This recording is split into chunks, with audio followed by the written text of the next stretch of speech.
This episode is brought to you by Sisu Sauna. Sauna and contrast therapy offers a natural and holistic approach to wellness, providing numerous benefits that support physical, mental, and emotional well-being. Heat from the sauna helps relax muscles and improves blood circulation, aiding in the recovery of strained or fatigued muscles. It can also help reduce muscle soreness after intense physical activity. We've been lucky enough to have Sisu Sauna on board as a partner of Power Monkey Camp for the past few camps, and it's been an incredible addition. We've added contrast therapy as a station to our camp, and the campers and staff have loved the added experience. I try to jump in the sauna as often as I can. We're in Tennessee for our camp, and I can't wait to add one of these to my home gym. Sisu saunas are made in the USA using the highest quality wood and steel products, plus their new Hume heaters are the best on the market. If you're interested in trying contrast therapy, we cannot recommend these saunas highly enough. Please use the code POWERMONKEY, all one word, all lowercase, for 5% off. Welcome to the Power Monkey Podcast, where we chat with the best in the world of fitness about what they do. I'm your host, Dave Durante, with my co-host, Mike Service, and on today's episode, we have Dr. Julie Foucher. Now, many of you probably remember Julie from her incredible physical accomplishments at the CrossFit Games as an individual competitor, going numerous times and even finishing on the podium a few times. But today, we're going to be talking about her new endeavor as a doctor, working in integrative medicine, trying to bring Medicine 3.0, basically direct primary care to the masses, working with companies such as Wild Health to try to turn the medical system on its head a little bit, working against the grain of conventional medicine to be more proactive in terms of how we deal with medical conditions. I love this topic. I love that Julie is one of the people at the forefront of bringing this type of medical care to more people around the world. We talk about what some of the barriers are that we're dealing with in terms of conventional medicine, how this can be a great step so that people can be a little bit more proactive with their medical care, talk about emotional health and some of the other things that she does with her patients on a daily basis. I love this episode. I really think it's just scratching the surface on what we can be talking about. Hopefully we'll get Julie back on in the near future, but we hope you enjoy this one.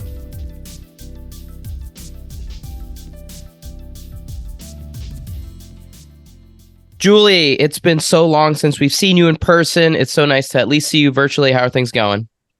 It's good to see you too. Things are going great. And yes, it's been so long that I didn't even recognize Mike on the video with his long hair.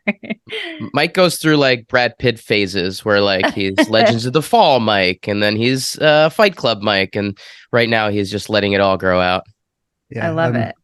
Yeah. It's something, but you know, we digress. We have such big, interesting topics to get into, and I'm going to end up trying not to butt in on Dave a lot because I know this is one that he's definitely going to be geeking out on. So I hope you're ready for your instructor pointer and cap and everything on, Julie.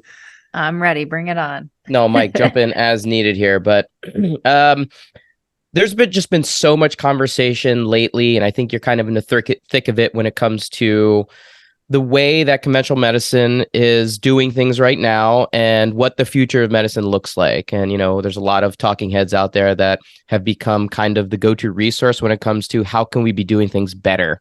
And just my first question to you is just to give myself and our listeners a little bit of a better understanding. Can you just describe what the definition for you of functional health is, so we have a better idea of exactly what we're talking about with this next phase of where we all hope medicine can go? Sure. So I'm just making this up off the top of my head, but I would call functional health, very similar to how we define health in CrossFit. It's, health in being able to function in all the activities that you want to do across your lifespan, so that your health is not something that's impeding you or holding you back. And maybe looking at that from a slightly different angle, thinking about functional medicine, the lens on that is taking a root cause approach. So any symptom, any, biomarker that might be suboptimal, the idea there is let's look for the root cause. Let's always ask, why is that? And try to restore balance to the body, as opposed to, treating that number with a medication or procedure or, a way to make that number look better, but maybe not necessarily address the underlying cause. So something proactive versus reactive. Again, treating it similar to what we do in fitness, right?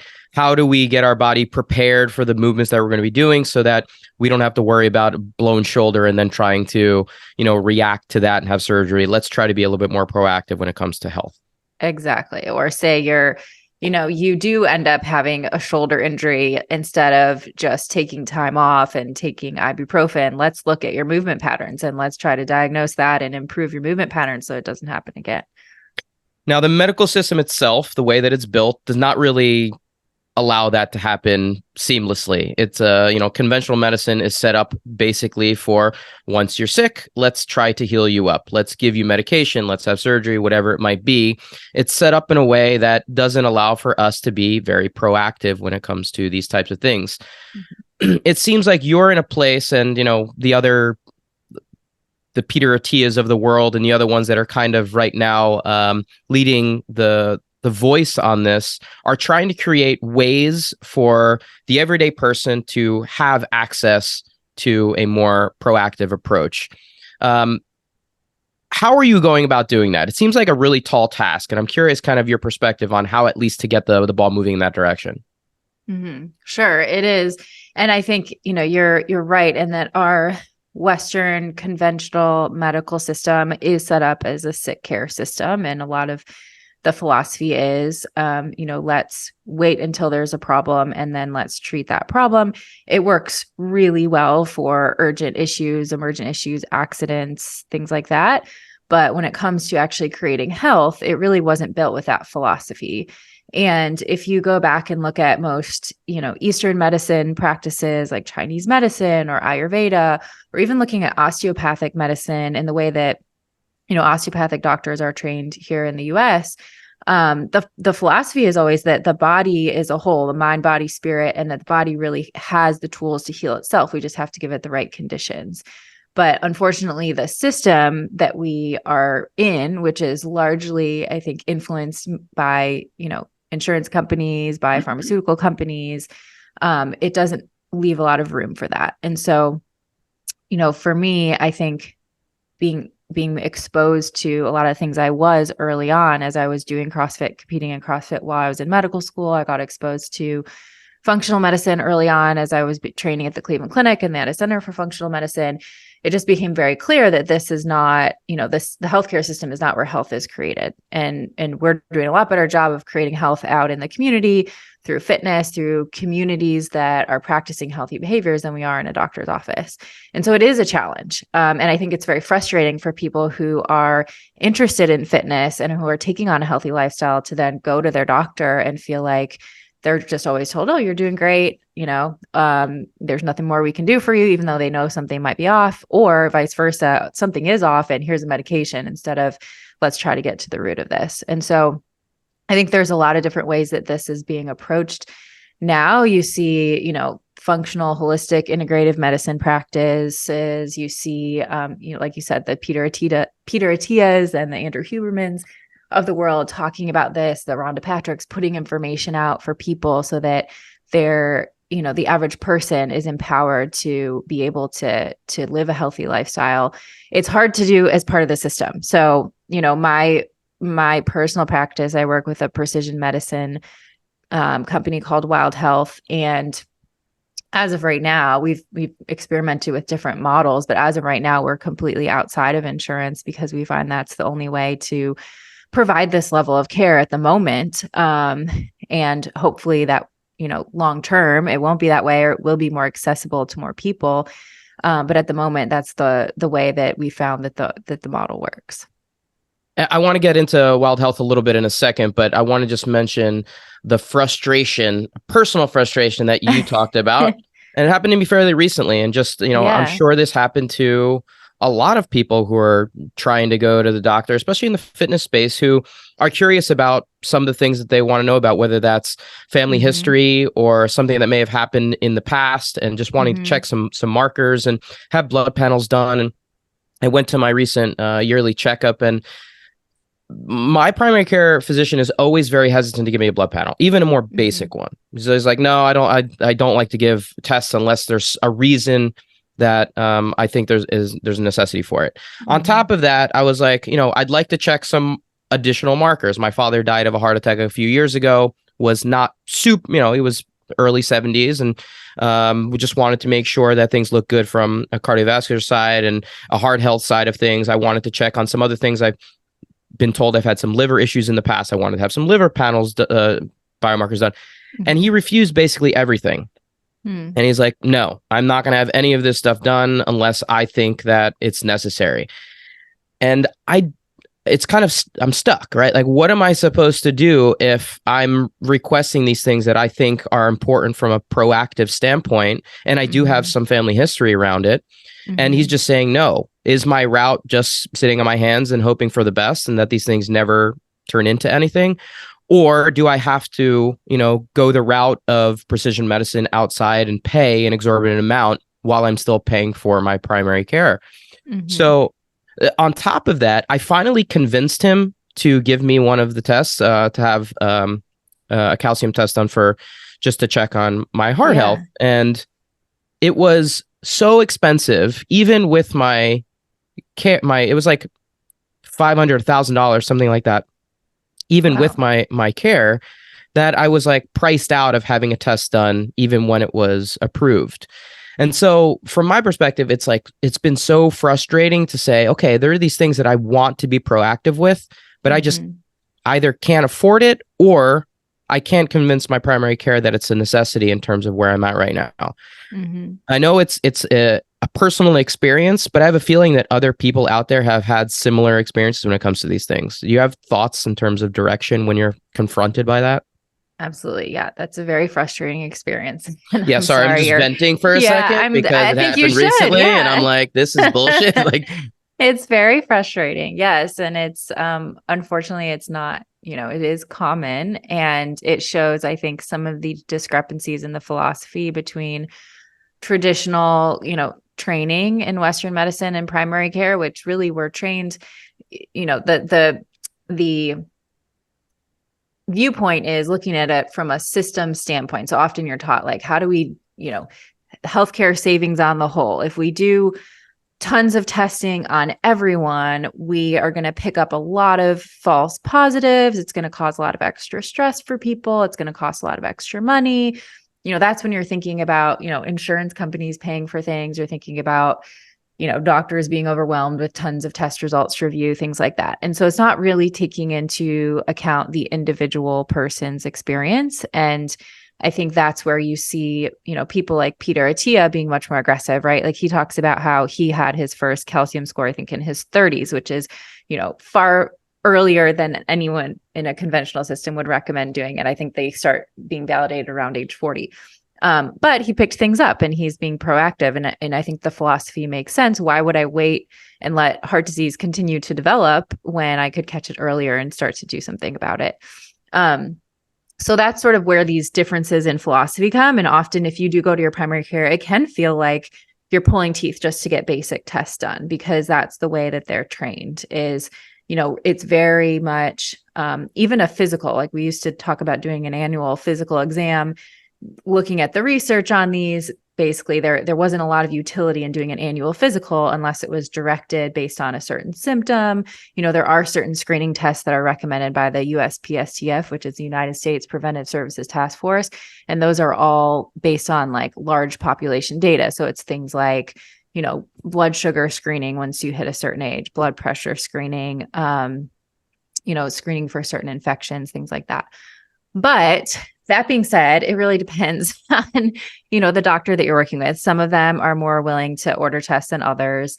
Also, often if you are going through your insurance, I find that it's often more expensive to get a lot of these tests, especially if you have a high deductible, because you're paying the insurance price, which is usually like multiples of what it would cost to pay cash. So that's one way that we address this through Wild Health is we have cash prices that we negotiate through LabCorp. So you're paying, a couple dollars for like blood counts and liver function and basic tests like that, versus if you were to go through your insurance, it would probably be, 40, 50, $60.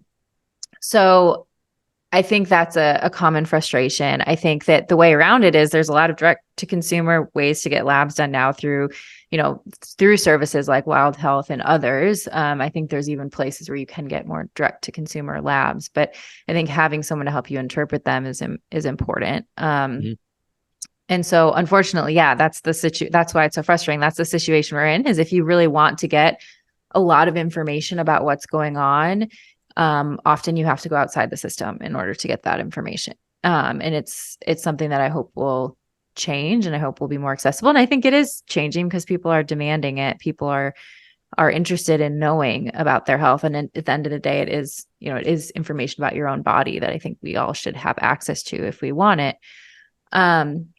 With regard to the calcium score, I'm really curious for you. Do you know what type of test you had? Was it a CCTA? I didn't have it done. No, it wasn't a CTA. Okay. I didn't have it done. I was just asking for a coronary calcium scan. That was it, not the CT.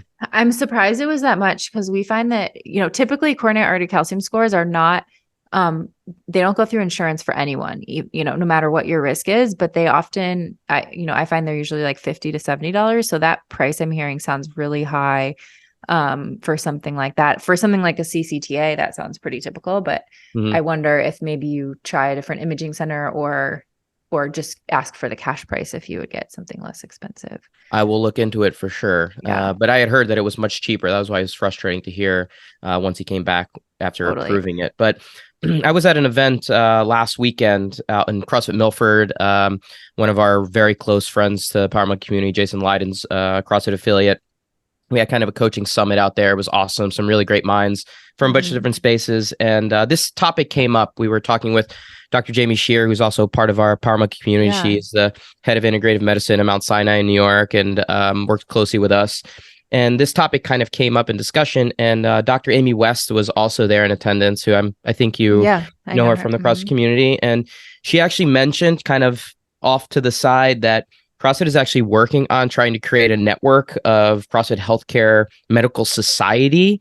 And it was very intriguing to me when I heard this. Basically, medical providers within the CrossFit community that do CrossFit, that are into fitness, that might want to help people in this situation be able to find someone that might be able to direct them a little bit.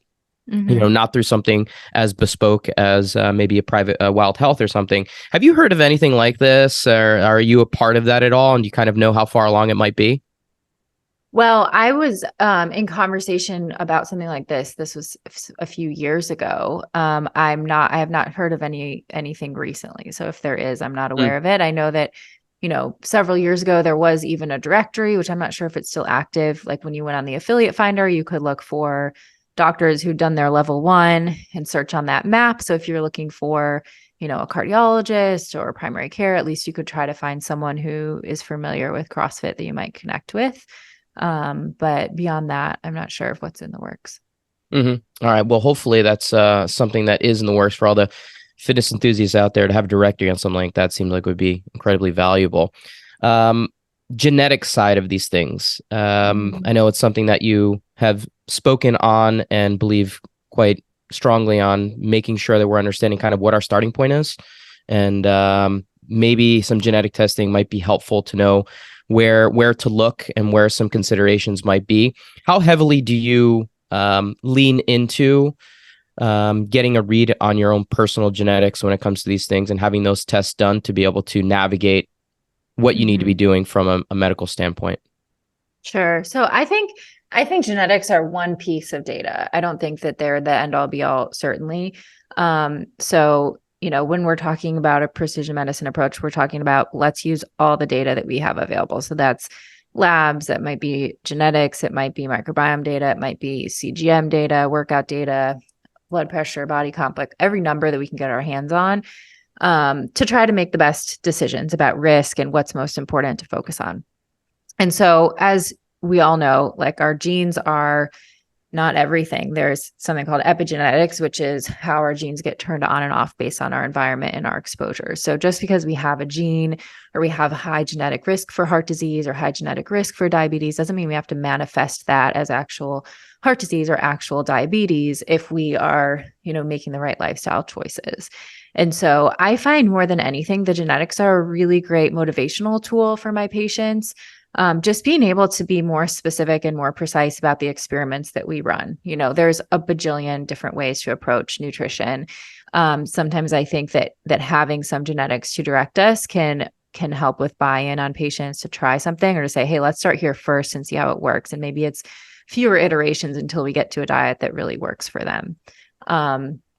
Same thing for things like Alzheimer's disease. I think that's one of the really common ones where you talk about, the ApoE gene, which with it brings, certain variations of that gene bring a very increased risk for dementia. And so sometimes if people find that they do have very high risk for dementia and maybe have some family history, they're willing to make some decisions that they might not otherwise. Like maybe they're really willing to cut out alcohol completely because they know that that might increase their dementia risk, versus if they didn't have that gene, they might enjoy alcohol from time to time. So I think that it can be helpful in shedding light on some of those risks and making some of those decisions, but certainly is not the end all be all. And I always talk about that with my patients. We always want to know, we look at your genes, but ultimately we want to know, how is your current lifestyle interacting with those genes and how's that manifesting in your current state of health? So your markers are always the most important. What do your labs look like? How do you feel? What are your symptoms? How are you performing? If that stuff all looks great and you're eating a diet that looks opposite to what your genes would recommend, I would say, continue. If you feel great, you look great, your labs look great, like let's continue, but let's keep monitoring them. And if they ever move the wrong direction, then maybe we try to experiment with something else. Mike, I'm going to let you jump in here in 1 second. I just want to follow up with one additional question here.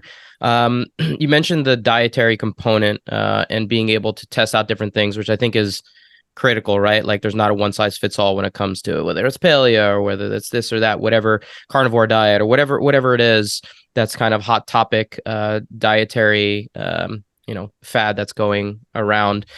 But when it comes to people trying to figure out what's optimal for them, and you're saying, hey, test out a few different things and let's see what the markers look like. Let's see how you feel. How long would you recommend someone testing something before they can legitimately say this has been useful data to incorporate? Is it, a 3 week, a month? Is it 6 months? Is it a year? Is there like a time period that you normally recommend someone testing before they get some accurate data around it?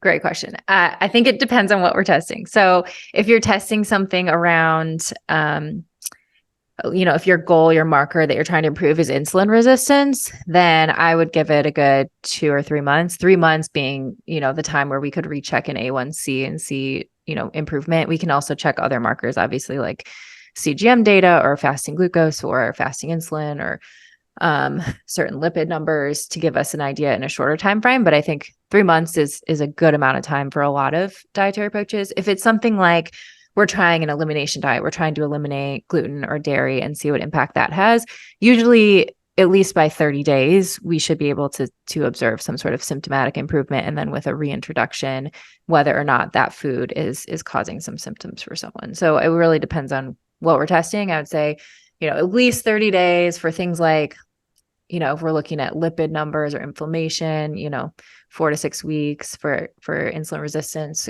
3 months might be more appropriate. Fantastic. Mike, go for it. Oh man, I don't want to steer like too far. He's on a roll.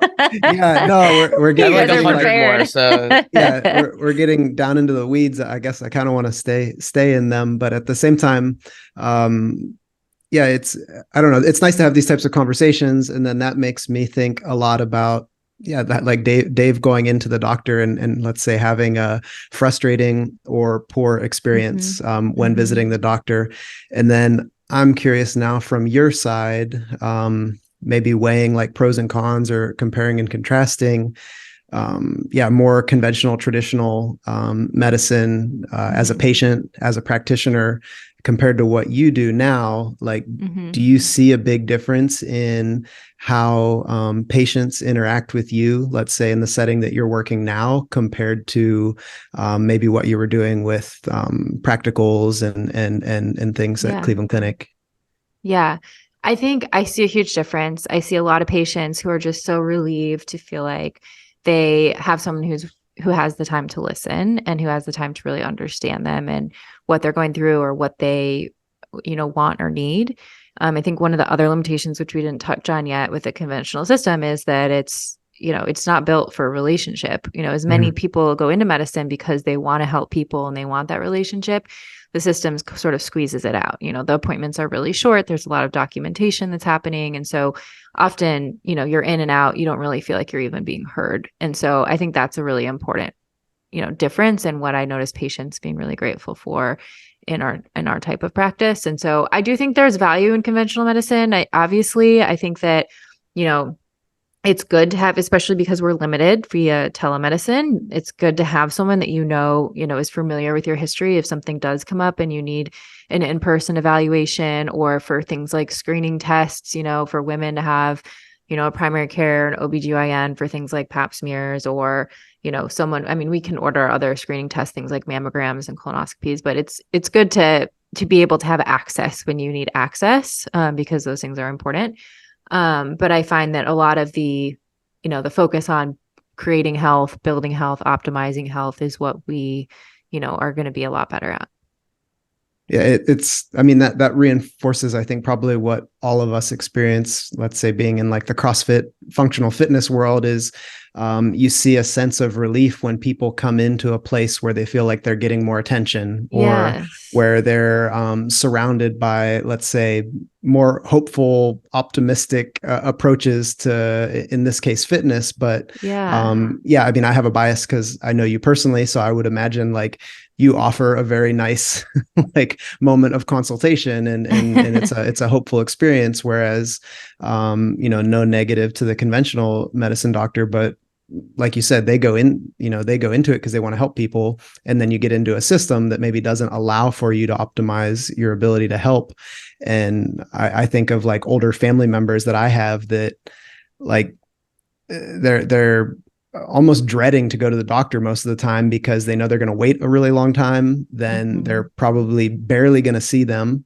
And then they're going to be given like a new prescription for something. And that's about it. And I like, I guess from this conversation and then learning more about what you're doing, I like the idea that there's probably a spectrum of what we need to kind of work within, which is finding new ways to do things, picking out the positives of the old ways. And then the question that I'm getting to from this is, are you finding yourself, let's say, optimistic about where the trends are going and where you're seeing things in this, let's say, climate? Yeah, that's a lot of great questions, or great comments, I think.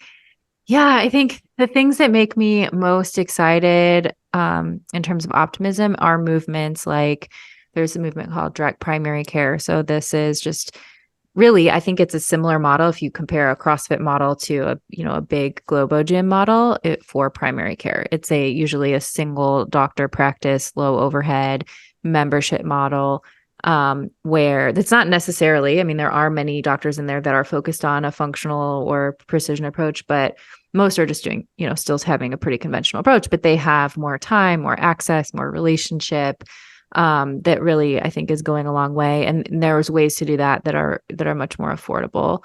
I think that, seeing the other thing that gives me the most optimism is just seeing the demand from the patients. Like, how many patients are just they're like, I don't want to take medications. I want to find a better way.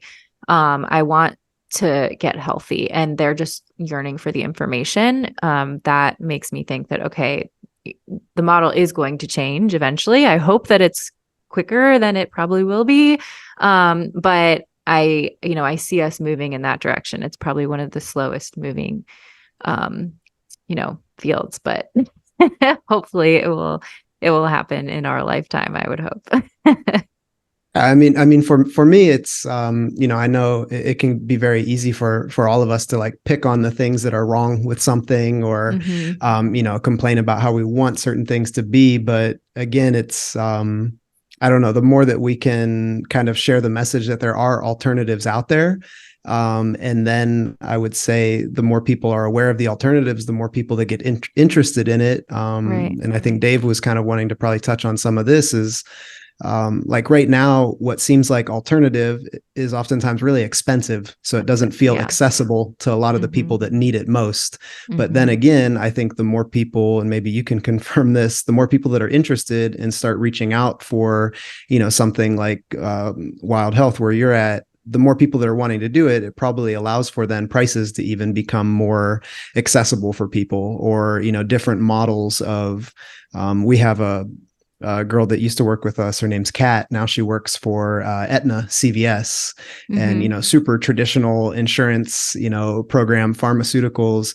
But she said, like, constantly they're investigating more integrative medicines, and they're realizing that if they can get people within their system to be generally more healthy and active in it, that they can lower prices for a lot of things. Right. So again, I sometimes don't ask a firm question. It's more I think this is a really great sentiment. It's so frustrating, right? And it's frustrating for me as a doctor too, because I want, even as we've changed pricing models at Wild Health, like I don't want to limit my, I want my patients to be able to access this type of care. I think everyone should have access to this type of care.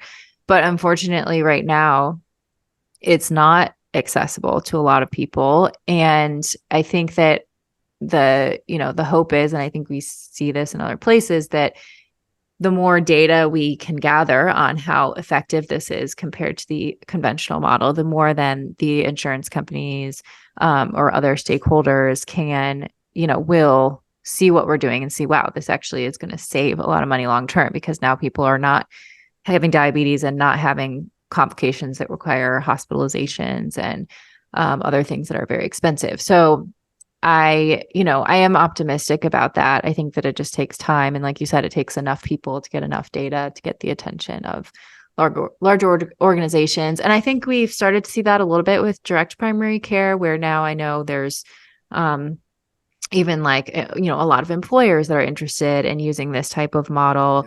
There's a lot of, I think, even government health plans that are starting to use this type of model. So when things work, same thing like with, CrossFit and functional fitness, when it works, you can't ignore it. And eventually the rest of the world starts paying attention. And now you walk into any Globo gym and there's a functional fitness section of the gym. So soon enough. Just takes a little bit of time for it to catch on, right? Right.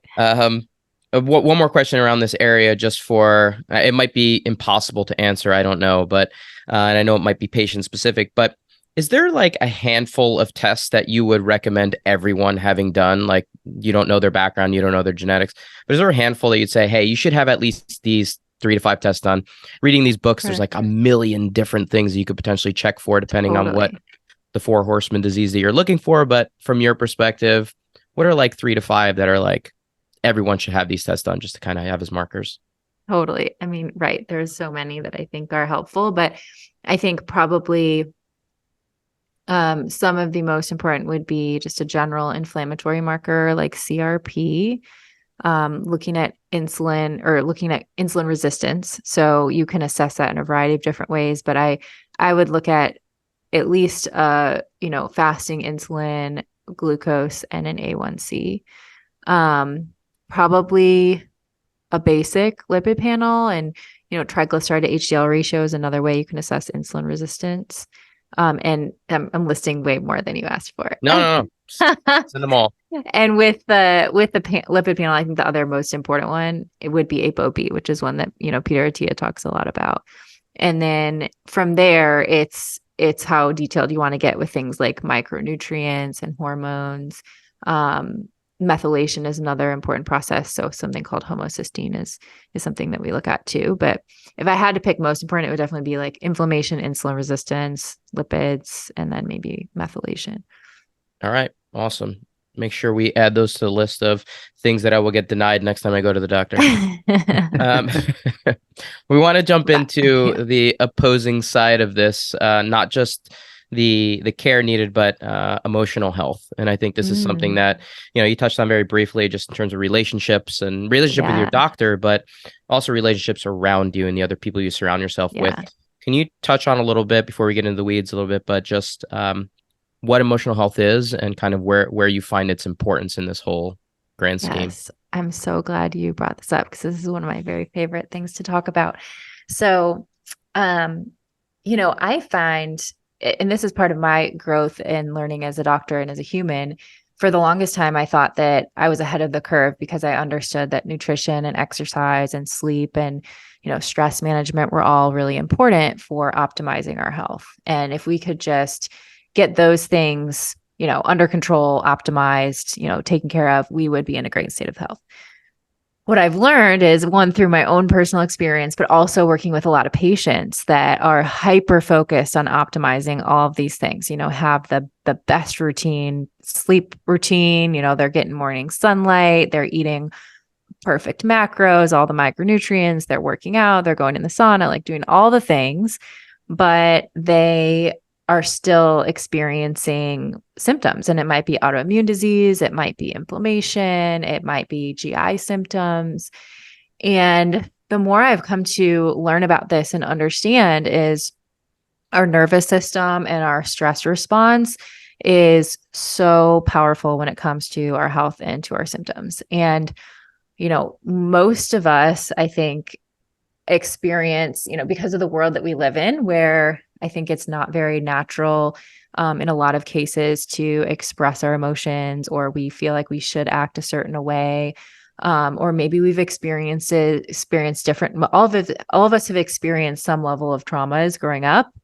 For some people, they're very big traumas. For other people, they're these little tiny micro traumas, but impacted how our nervous system developed and how we cope and how we adapt. And for a lot of people, for myself, it was adapting to sort of this perfectionism state of feeling like I have to be perfect all the time, having a very harsh inner critic, and that kind of voice that I was talking to myself in. And that keeps us in a very stressed fight or flight sympathetic state most of the time. And being in that state long-term can lead to all kinds of different symptoms. And so the more I've learned about this myself and with my patients, the more I understand that this is probably the true root of a lot of symptoms, like true root cause. If we get everything else perfect, but we're not addressing this part of our health, then we're not going to, truly find true health, fulfillment, happiness, all of those things.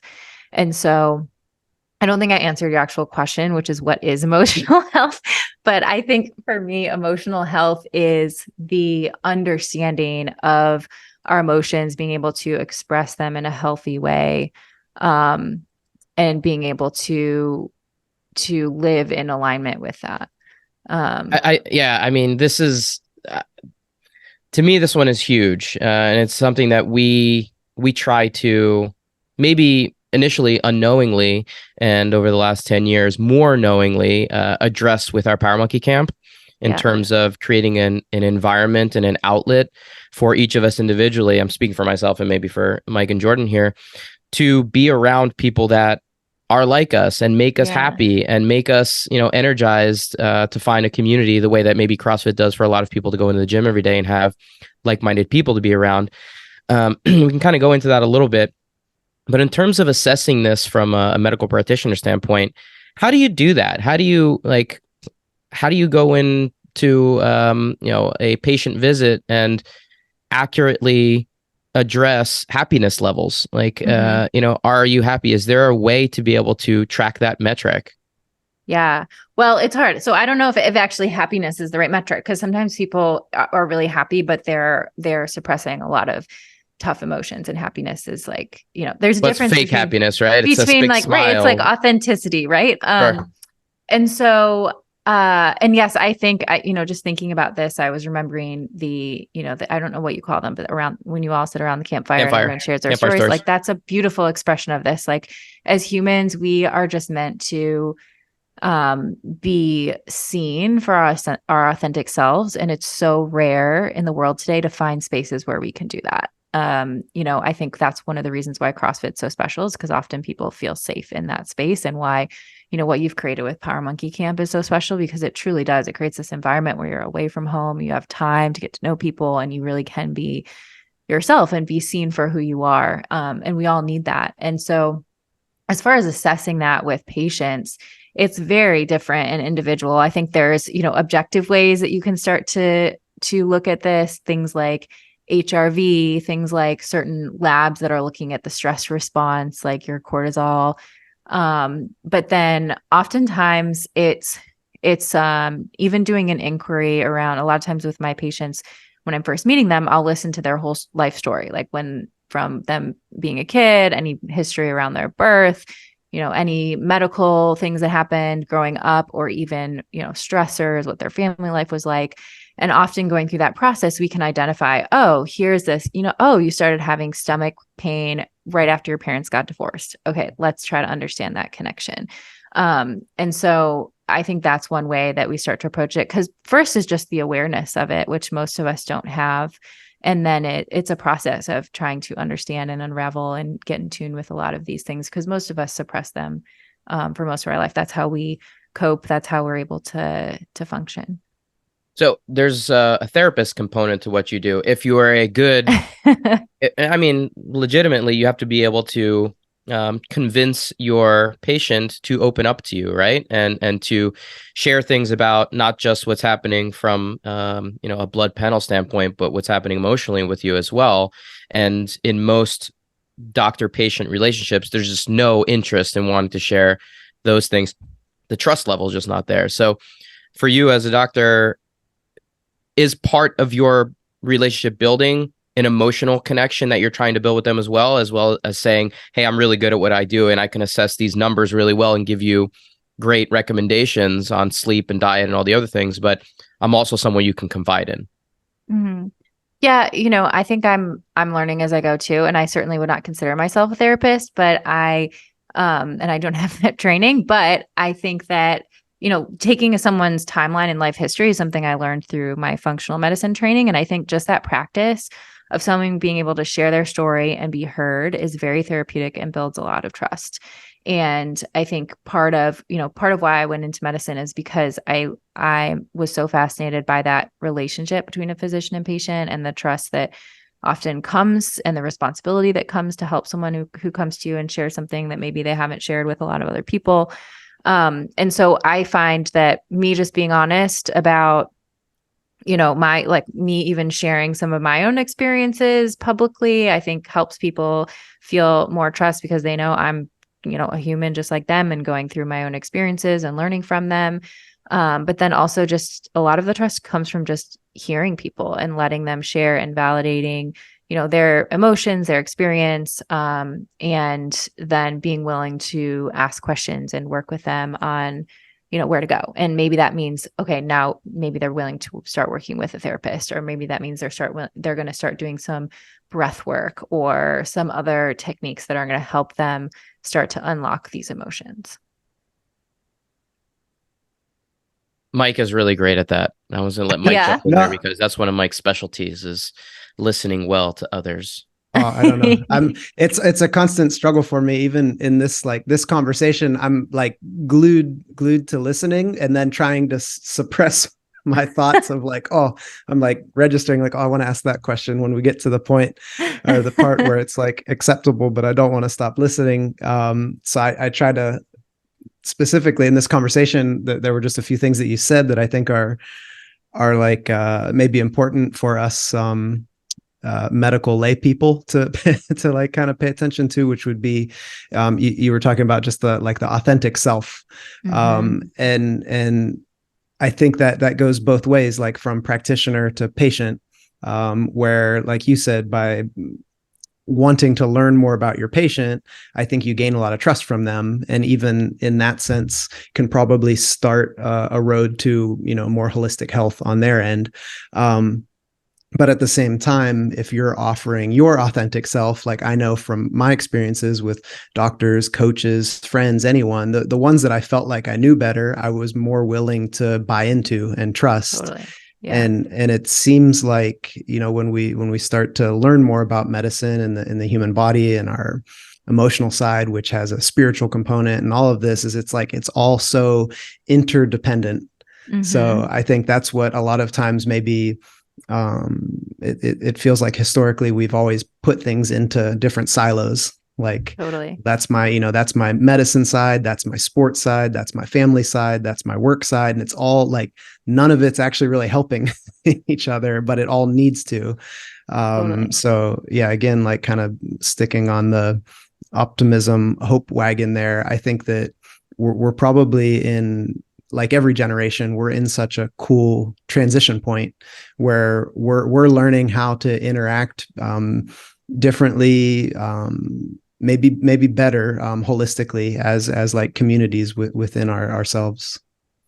Totally. And just think about, how, I think medicine has to shift or is starting to shift in some ways from being a very much a patriarchal, like you go to the doctor who wears this white coat and they tell you what to do, to being like, okay, I have this training that, and I have pattern recognition from working with a lot of patients, but you are an individual with your individual experience. And so, and your ideas and your intuition are important too. So let's figure it out together.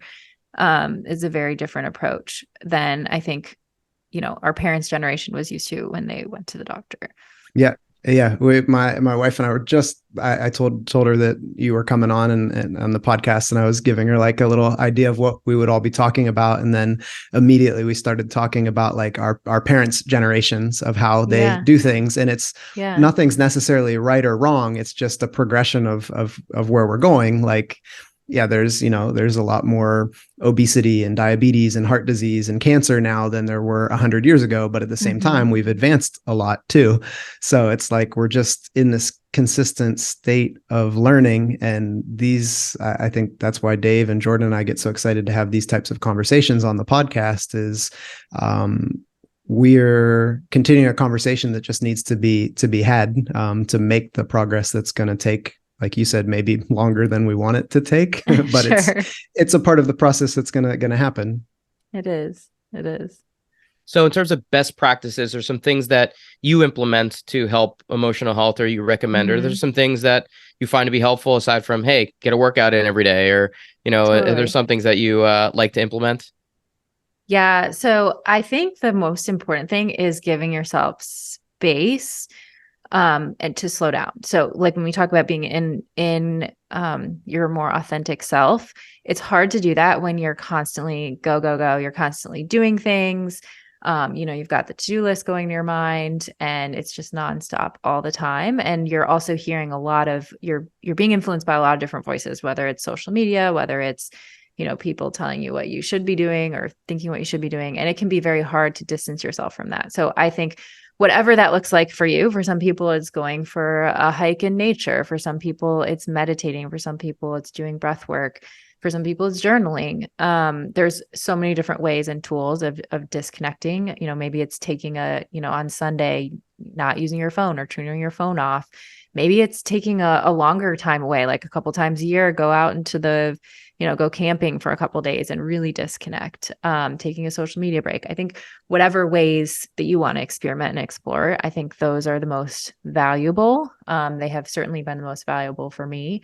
And so I think especially when you're first starting this kind of thing or working through it, it may take, it's like you may want to just start with a few minutes a day and that's what you can tolerate, or you may want to really dive in and be like, I'm going to go. Like I went on a 5-day silent retreat and that was how I started. So it's all depends on how you want to. You did personally? I did. Yeah. 5-day. This was like 2020. I fasted and went in the woods, like stayed in the woods for 5 days. Yeah. This is the Aaron Rodgers approach, just out into a cave. So I really needed to silence like all the other voices in the world and get off social media and like just really, and it was pretty incredible. At first I felt extremely anxious because I was like, what do I do? And I wanted to look at my phone and I felt very alone. And then after the first day or two, you start to really get a lot of clarity, which was really cool. 5 days of that, huh? Yeah. That's amazing. It's going to be our new Power Monkey challenge for 2024. Who can do 5 days of serenity now? Good luck. This is one of the first things I mentioned at Power Monkey Camp when all the participants get there the first day. We do our intros and I tell everybody to just try to be as present as possible, right? Like put your phones away. And it's not only because the Wi-Fi is terrible and because there's no cell phone reception out there, but it's also because of the value that we found of doing 20 of these camps, that having the ability to just be there with people and having an actual in-person connection over the course of a week, a lot can happen over 7 days. When you're having meals and like being in bunks with people, and you can get connected and really form a bond, a friendship that can last a lifetime in a lot of cases. And it's very surprising that over that short of a period of time that can happen. And I surprised myself, that I still look forward to it as much as I do. And I'm bringing this back to something that I've heard you talk about when it comes to your interest in blue zones and interest in something that they do in Okinawa and Japan, the moai, the group of friends that kind of like come together when they're kids and they stay lifelong friends throughout their entire lives. And for me, like, camp has kind of created that. I live away from where I grew up, and I love where I live right now, but I don't really have friends here. Mike moved to Europe with his wife and doesn't really, I mean, you can speak for yourself, Mike, but Mike doesn't also really have have no too friends. many, no friends. Jordan lives, where Jordan lives, he has his gym and things like that. But I think the people that he really connects with don't live around the block from him. So something like camp has allowed us to create like where we can exhale and just be like, oh my God, these are the people I really love being around. And so for me, that idea of Moai, when we heard that and we connected those dots, it was like really special. We were like joking about it that we were going to have shirts made up for next camp and call it Power Moai Camp. And Cam's like, that's really what Power Monkey Camp is. It's all about the connection more than the information. Finding your people. Totally. Yeah. And I think like being in nature is so powerful and so healing. I have memories of when I came to camp, it was in 2020. So it was actually not too long before I did this silent retreat. But I remember just taking some hikes around the woods and the paths, and those being really powerful, like times of reflection. So yeah, there's so many things about it that I think create a really good environment for that. Are there anything else that you've learned from blue zones that were interesting or surprising to you from reading up on them a little bit? Yeah, there are a lot, but let me think. I'm trying to think off the top of my head. I mean, I think just the power of community and the power of purpose being so important.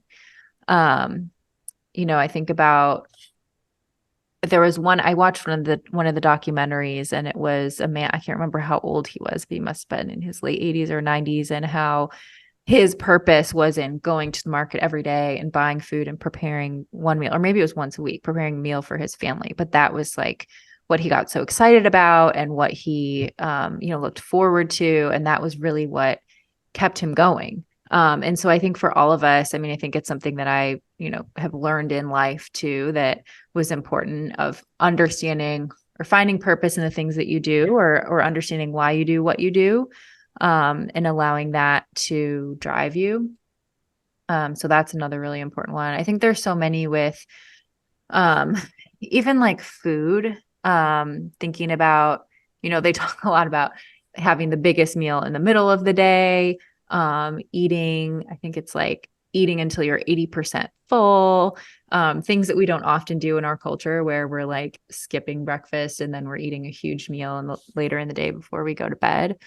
I think those were all big takeaways. And then the importance of faith also, a lot of the communities where the highest concentrations of people are living over 100 are very faith-based communities. And it doesn't really matter like what faith or what denomination or what religion, but again, maybe connecting to that higher purpose for your life being important.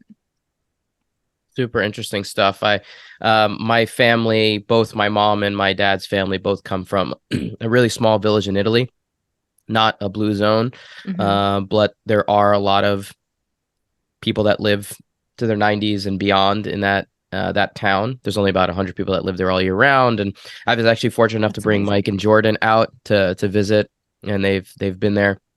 But one of the things I've always noticed whenever I go back are the purpose that people have there. It's one of the things that I kind of just observing that, there are people in their 90s that still go out and tend to their olive grove every morning and are up at 5 a.m. And I asked my mom, like, how old is that woman? She's 95 and she still goes out there. I'm like, that's unbelievable. And she's done it for the last 50 years. Right. Yeah. And that's her purpose. And I think it's such a critical component of feeling like you wake up every day and have something to do. Yeah. And I think it kind of relates to this idea of maybe just the way that society is created, where you have a job that you kind of can't stand and can't wait for retirement to happen. And then once retirement happens, you kind of fall off a cliff, and you've tied your identity to a job that you dislike. You no longer do it. And then what? And then what do I do with my time? And, you see a lot of people kind of starting to fade off as soon as retirement happens. And instead of those being the best years, they turn into years where you're searching for that next purpose. And so I think being able to tie purpose to a job and something that, or job or career, or whatever it might be, will allow us to do it for the rest of our lives. And that's one of the things I think we're all grateful for, have found a path that allows us to do that. Yeah, for sure. And it doesn't, like, it just has to have meaning to you, right? Like it doesn't mean, the actual thing probably doesn't really matter. It's just as long as it has that meaning to you and it's something that gets you excited every day. And, I think about my significant other, Lincoln. We lost his dad last year and he was 89. And he, like, towards the end, like, he would get excited. He'd have his whole lineup of sports games he was going to watch, like certain shows, someone he was going to visit with, call on the phone. Like, didn't matter what was going on, but he was going to get super excited about that day. And he would find a way. And when other people might be frustrated, like, oh man, I can't really go out, like, especially during times of COVID, I can't really go out or do anything. But it's whatever, if you're looking at it from that standpoint of trying to get excited about it, I think it goes a long way. I love it. It's not easy to do, but I think you can definitely change the perspective. Flip Fest, where we host Power Monkey Camp, the owners, John Roethlisberger and John McCready, they start out every day with their coaches and staff just by doing a huddle and just, together saying it's going to be a great day. And we try to do that at home. My daughters don't really get into it that often, but I love that idea of, like, let's every day can be an opportunity, and let's look at the positive as much as we can. And Mike has always been the guiding light when it comes to positivity within the Power Monkey community. So Buddy the elf. Yeah. Buddy the elf. Bigger the smile, the better everyone else feels. But I think we're just kind of touching the surface on these things. And I appreciate the time, Julie. And I know some of these questions might seem fairly basic for you, who likes to maybe dive a little deeper into some of the science, some of this stuff. But I appreciate you at least giving us, like, a baseline understanding of where medicine can be going and how you're facilitating that for maybe smaller groups of people right now, and hopefully the masses soon enough. But if people do want to get some more information about what you're doing with Wild Health and the other things you got going on, where can they find that info? Yeah. Well, Wild Health is wildhealth.com. So you can check that out if you're interested in learning more about the practice or how to sign up, or if you want to work with me as a patient, that's how you would find me. And then just, to follow me in general, at Julie Foucher on Instagram is probably the best place, or my podcast, Pursuing Health. Amazing. And what do we need to do to get you back out to Power Monkey Camp again? I think I know you've been inviting me. It just has to be, I guess it's the stars aligning in terms of timing. Yeah, but I know I would love to come back out. We'd love to have you. Know that. I know it's not the easiest thing in the world asking a doctor to take some time off of their schedule and come to the middle of nowhere, Tennessee. But we'd love to have you out there again, and the community and the staff and everybody just loves when you're able to make it out. So hopefully in 2024 we can make it happen. I would love that. Anything else you got going on you want people to know about? No, those are the big things. Yeah, podcast and Wild Health. Fantastic. Well, we know where your allegiances lie between gymnastics and weightlifting, so we'll leave that question out. That's an easy one. Yeah. Where any books or TV shows that you've read or watched recently that have been worthwhile experience? Ooh, yeah. So I don't really watch a lot of TV shows, so I can't really comment there. Books. I'm a huge fan of Michelle Obama, so I've read both of her books, and I really like those. Fantastic. My wife is as well, and we have both of those. So we'll do some reading in that area. And last question. It's always a challenging one, so if you have to pass, that's fine. But anyone you've come across recently or know that might be a good interview for us to have on the podcast? Ooh, have you had Mark England? We had Mark on actually not that long ago. Yeah. Okay. Yeah, he was great. He's great. Well, so one of the best podcast interviews I've done lately is, her name's Dr. Lisa Miller. She studies the science of spirituality. And if you really want to go deep on, like, the emotional health and spirituality, she'd be a great interview. Fantastic. Maybe we can get her info. That sounds like it's right up Mike's alley as well. Yeah, I think I follow her. So perfect. Perfect. Fantastic. Well, Julie, thanks again for the time. Really appreciate it. It's always good to see you. And thank you for the great information. Appreciate it very much. Yes, thank you so much. For all the listeners out there, please be sure to head over powermonkeyfitness.com for services and upcoming events. Check out our Instagram pages for regular teaching and technical content at Power Monkey Fitness, at Dave Durante, and at Mike Service. On behalf of Power Monkey Fitness, we're your hosts. I'm Dave Durante with my co-host Mike Service. And until next time, thank you all for listening.